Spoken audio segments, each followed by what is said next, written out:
Hi, this is Rick Nielsen from Cheap Trick, and this is the first time.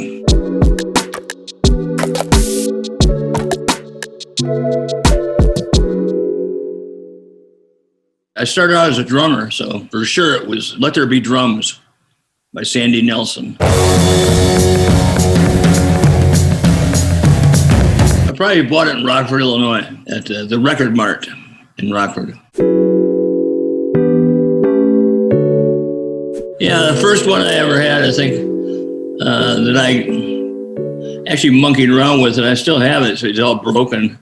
It's a Goya, which is a Swedish guitar, a nylon string. It's in bad shape, but that's what I used to write a lot of stuff on.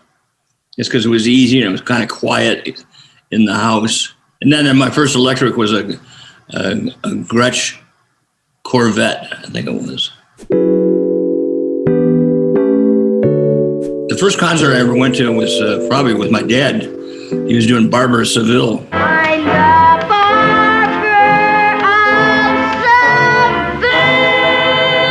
of Seville. And at 3 years old, I walked on the stage during the show, and people started clapping and laughing at me. And I was like, this is what I want.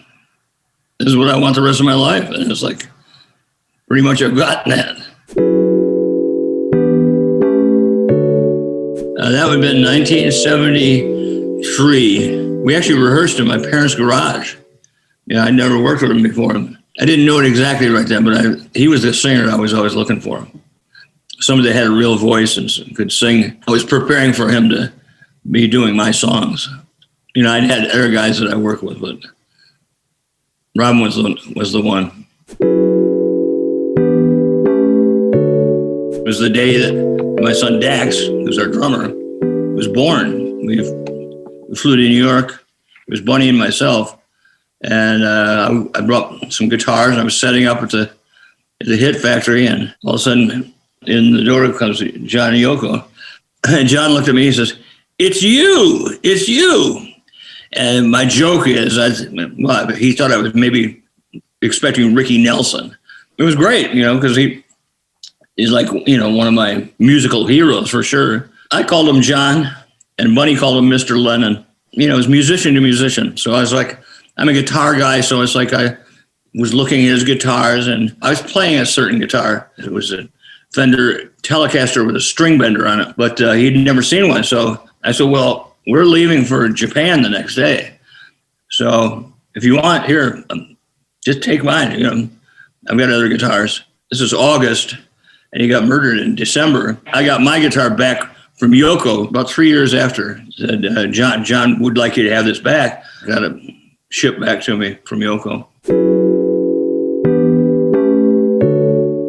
There's one song that's pretty emotional that I liked. There's a song by Procol Harum called Salty Dog.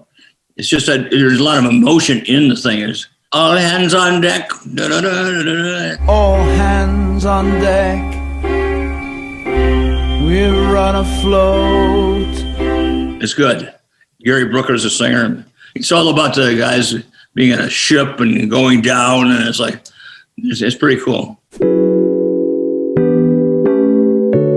We've been getting fan mail, and then we had the number one song, Clock Strikes 10. We played Iowa, and then the next day we flew from Chicago on Northwest Orient Airlines in coach in the back to Tokyo. As we landed, there was like all these people, kids, girls, whatever, thousands of them screaming and yelling on top of the terminal. At first we thought, well, you know, it's like there must be somebody important on the plane. And we found out it was us. As we got our luggage and got in these cars, we got chased all the way to downtown Tokyo by all these kids in taxi cabs, hanging out the window, yelling at us. And it was like, this is the coolest thing on earth. These are the smartest people I've never met, you know. They knew us and they liked our music. And then we did the tour, and it was like all sold out, people screaming, the whole thing. It was kind of like, you know, what I'd read about, like Beatlemania. Ricky Mania. I'd be in in grade school. because I could play a couple different instruments. And there was a girl named Chris Jensen. She played flute. I played the drums. Probably very, very entertaining also, especially like in grade school gym.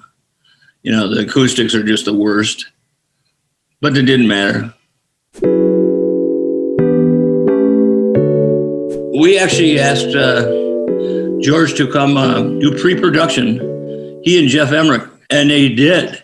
Came to Madison, Wisconsin in the wintertime with snow all over the place. It's like, how do you ask George? Hey, George Martin, do you want to work with it? What? But yeah, he liked the band and he liked our music. So it's like he came there, and then after that, then we went to Montserrat to the New Air Studios. It was the studio he'd built there, and we finished up the album. Flew to Concord there and back to London to finish the record. Then we did Everything Works If You Let It, a lead track for the movie Roadie. Everything works if you let it in your heart. So George did that with us. I had that built in it's either 1980 or 1981. I had it on the cover of the album Next Position Please, produced by Todd Rundgren. The guitar was so big that for once I was on the back side of the album cover, not by choice. It was just the only way it would fit. Well, I thought, okay, everybody, outdo this.